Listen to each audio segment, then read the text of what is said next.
Hello बच्चों, आप लोग कैसे हैं? उम्मीद है कि बेहतर ही होंगे।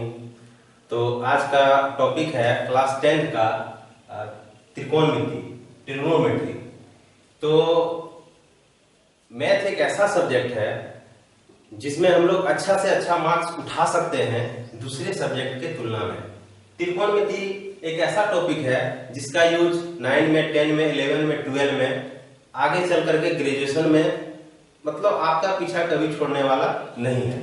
तो आइए सबसे पहले हम लोग देखते हैं कि ट्रिग्नोमेट्री इसका मतलब होता क्या है। ट्राई मतलब होता है तीन, गोन मतलब होता है भुजा, और मेट्री इसको हम लोग,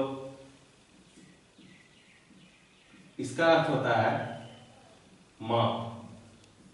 मतलब तीन कोण का भुजा का अगर मापन करते हैं, भुजा का मापन करते हैं या कोण का अगर मापन करते हैं तो हम लोग इसको क्या बोलेंगे? त्रिकोणमिति बोलेंगे, ट्रिग्नोमेट्री बोलेंगे। इसमें 6 ट्रिग्नोमेट्री फंक्शन होता है। पहला साइन थीटा, दूसरा कॉस थीटा, तीसरा टेन थीटा, चौथा कोसेक थीटा, पांचवा सेक थीटा, छठा कॉट थीटा। साइन थीटा का उल्टा कोसेक थीटा, कोसेक थीटा का उल्टा साइन थीटा। हम लोग इसको ऐसे भी लिख सकते हैं, साइन थीटा बराबर 1 bye cosec theta, cosec theta बराबर 1 बाय साइन थीटा। उसी तरह से cos थीटा का उल्टा sec थीटा, sec थीटा का उल्टा cos थीटा। तो लिखेंगे cos थीटा बराबर 1 by sec theta, sec theta बराबर 1 बाय cos थीटा। उसी तरह से tan थीटा का भी होता है, tan थीटा बराबर 1 by cot theta, cot theta बराबर 1 by tan theta. Tan theta का एक अलग फॉर्मूला होता है, टेन थीटा बराबर साइन थीटा बटा कॉस थीटा, कॉट थीटा बराबर cos theta by sine theta.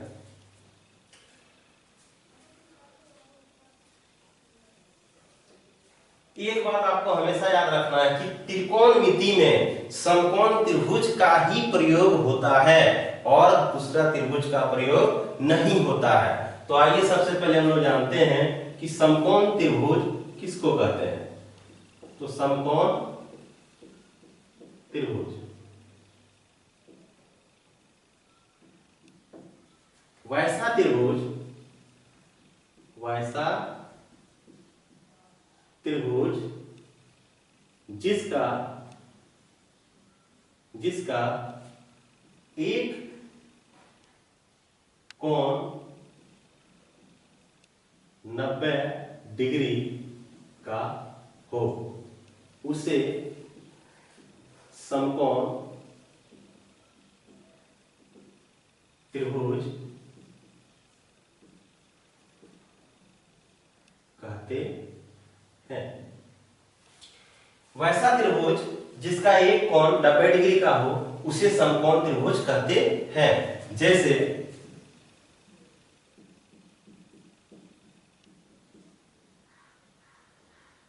एक फिगर दिया हुआ है, इसका नाम लोग कुछ भी दे सकते हैं, वर्टेक्स का, शीर्ष का, ए बी सी। एक त्रिभुज हमने लिए ए बी सी, इसमें कोण बी बराबर 90 डिग्री है। तो हम लोग इसको कह सकते हैं कि ये समकोण त्रिभुज है, समकोण त्रिभुज है। एबीसी एक समकोण त्रिभुज है। अगला त्रिभुज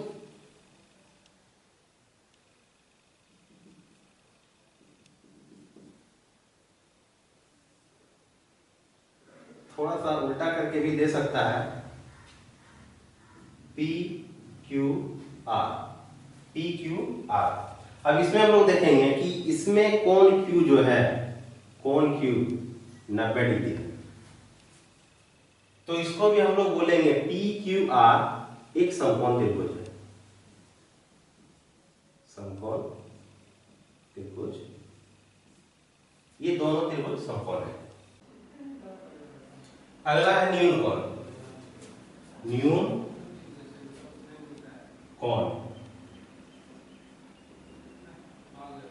वैसा कोण, वैसा कोण जो 0 डिग्री से बड़ा और 90 डिग्री से छोटा हो, उसे न्यून कोण कहते हैं। जैसे 30 degree, 45 degree, 60 degree, 70 degree etc। न्यून कोण वैसा कोण जो 0 डिग्री से बड़ा और 90 डिग्री से छोटा हो, उसे हम लोग न्यून कोण कहते हैं। समकोण त्रिभुज, समकोण त्रिभुज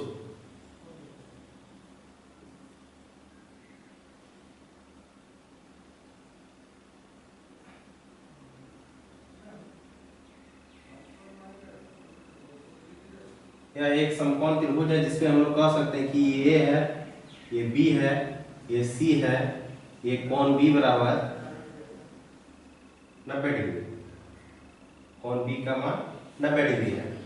तो अगर यदि हम लोग न्यून कोण इसको मानते हैं, कोण C को न्यून कोण मानते हैं थीटा, कोण C को न्यून कोण मानते हैं थीटा, तो न्यून कोण के सामने वाला भुजा को, न्यून कोण के सामने वाला भुजा को लंब कहते हैं, परपेंडिकुलर।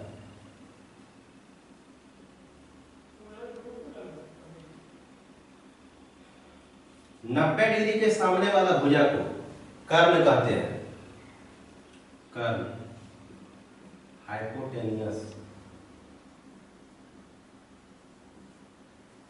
और जो बचा उसको आधार बोलते हैं, बेस। तो एक समकोण त्रिभुज एबीसी है जिसमें से कोण सी न्यून कोण है, न्यून कोण के सामने वाला भुजा को लंब कहेंगे, यानी परपेंडिकुलर। 90 डिग्री के सामने वाला भुजा को कर्ण कहेंगे, हाइपोटेनियस, और जो बचा उसको आधार कहेंगे। यही फिगर अगर दी ऐसे दिया हुआ है, ये A है, B है, C है, कोण B 90 डिग्री है, कोण B 90 डिग्री है, न्यून कोण C न होकर के अगर दी न्यून कोण ये होता है तो इसके सामने वाला भुजा को लंब कहेंगे, परपेंडिकुलर।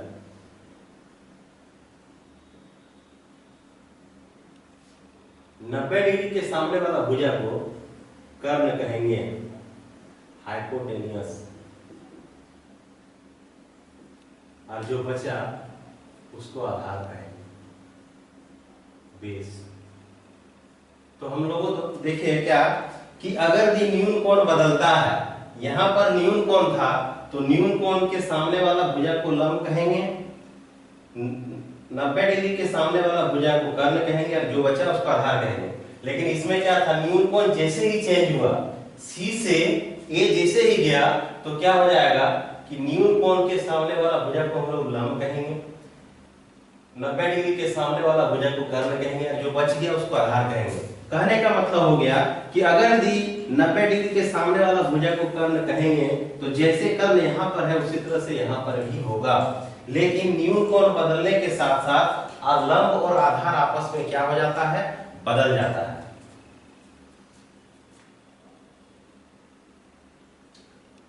शॉर्ट फॉर्म में हम लोग लिख सकते हैं, लंब को हम लोग P बोलेंगे, कर्ल को H बोलेंगे, बेस को B बोलेंगे। यहां भी बेस ये दिया हुआ है B बोलेंगे, हाइपोटेनियस है तो H बोलेंगे, लंब है तो P बोलेंगे।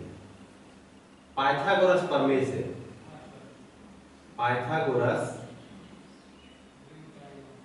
प्रमेय से हम लोग जानते हैं, पाइथागोरस प्रमेय से हम लोग क्या जानते हैं कि AC का स्क्वायर बराबर AB का स्क्वायर प्लस BC का स्क्वायर। कहने का मतलब हो गया कि AC अगर इसको मान लेते हैं तो AB मेरा हो जाएगा लंब। AC कितना है, कर्ण का स्क्वायर के बराबर हो जाएगा लंब का स्क्वायर प्लस आधार का स्क्वायर, लंब का स्क्वायर प्लस आधार का स्क्वायर।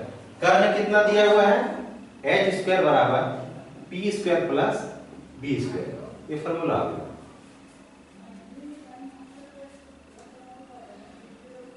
अब ध्यान देंगे कि साइन थीटा के बारे में हम लोग पढ़े थे। साइन थीटा बराबर होता है P बटा H, कॉस थीटा बराबर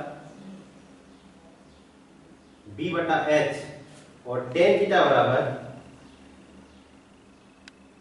P बटा D। इसी तरह साइन का उल्टा कोसेक होता है, पहले पढ़ चुके हैं। साइन का उल्टा कोसेक, कोसेक थीटा बराबर H बटा P। कॉस का उल्टा सेक, सेक थीटा बराबर H बटा B और टेन का उल्टा कॉट, तो कॉट थीटा बराबर B बटा P।